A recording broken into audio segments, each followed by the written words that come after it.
present yours of DJ Qbert. How you doing, man? Good, very good. How are you? Good. For people that, might not be up on your background, you started DJing in 85? 85, that's right. Okay. Yeah. You're like the Jordan before the comeback, you know what I mean? I'm still learning. I still think I'm a student at this art. Right. But I mean, you've got a lot of championship belts and you've got a long history. And I've lost more battles than I've won battles, I'll tell you that much. But. Okay, all right. When you first started DJing, was it more, for parties and mobile DJ type stuff, and then it evolved into the turntablism and scratching and whatnot, or what? I think when I started, it was always scratching was first and stuff. So if there's a party, we're playing records and I'd be scratching and I'd learn, when not to scratch and when to scratch. And, right. But I was always about scratching. Yeah, let's scratch. And I thought it would be cool all the time. But was it one of those things that you knew as soon as you started getting into it that this is what I want to do with my life? I think that happened maybe 5-6 years into my hobby of scratching. And I was like, you know what? I think I could probably sell some of this maybe. Yeah. When did you start putting out records? I know you've got a huge discography of all kinds of stuff. First time was in 1991. We started making these sound effect records for DJs. Sound effects that we wanted to scratch. And later on, I started making mixtapes. I made this thing. It's called Demolition Pumpkin Squeeze music. It's all breakdancing music. And then I made my first album, which turned into a DVD, a movie, a graffiti animated movie. And that was Wavetwisters. That was in '98. Who are you? Where do you come from? Intruder.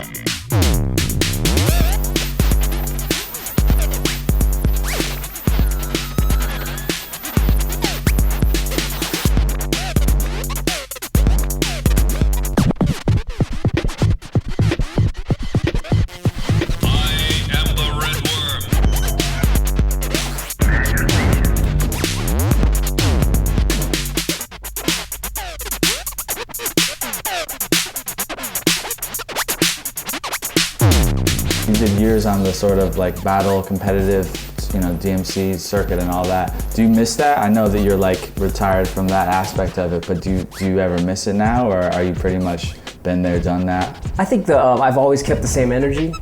So if I would practice every day for a competition, that was my, that's why I love doing that. And then, getting to show it off in the end, so the same energy still applies. I'm still practicing.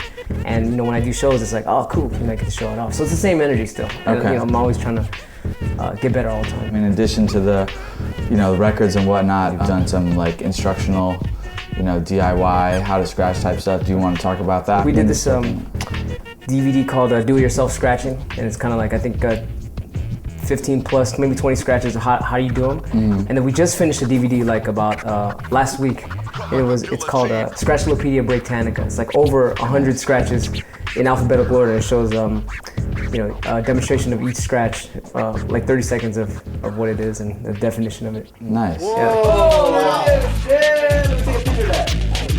On the technological side of stuff, you've developed some equipment. You did the QFO a couple of years ago. Are you working on new experimental prototypes and whatnot still? Or? Sure. I have a bunch of designs I want to do and stuff, and I have I'm just saving it for the right time and stuff. Okay. So when the universe or God says it's the right time, then here's my new thing. Then you'll be ready. Sure. Okay, right on. It's a really cool thing because when you play, you play on the video. I started like that.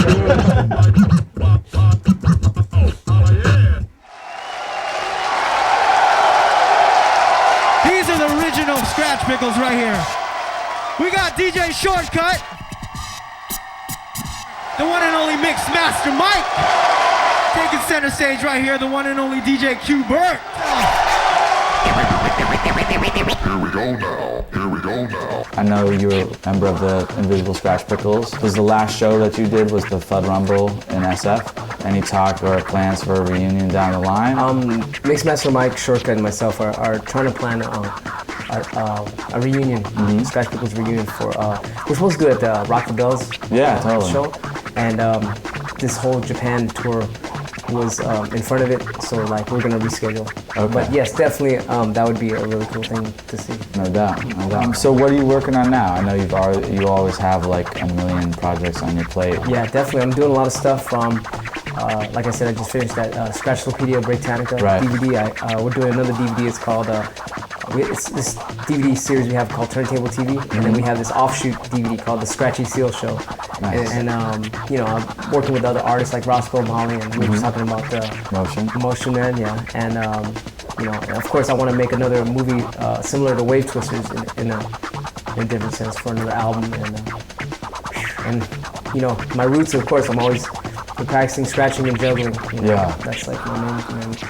Like these graffiti artists and these calligraphy artists, they say if they miss a day of drawing, you know, it goes away. You know, so they have to like just tag like all day and stuff. And same with scratch, because it's kind of like, you know, you're drawing sound and stuff. So you have to practice all the time. I just got off tour. I haven't practiced for like 2 days, but you know, when I'm into it, I'm like 24/7. Nice. Well, if people want to find out more about you and they want to check out your music and stuff, just go to DJQbert.com. DJQbert.com, MySpace.com/DJ Qbert, or FedRumble.com. Right on. Excellent, man. Well, thanks for coming. Well, thanks for having us over. Man. Yeah, definitely. Appreciate it, for sure.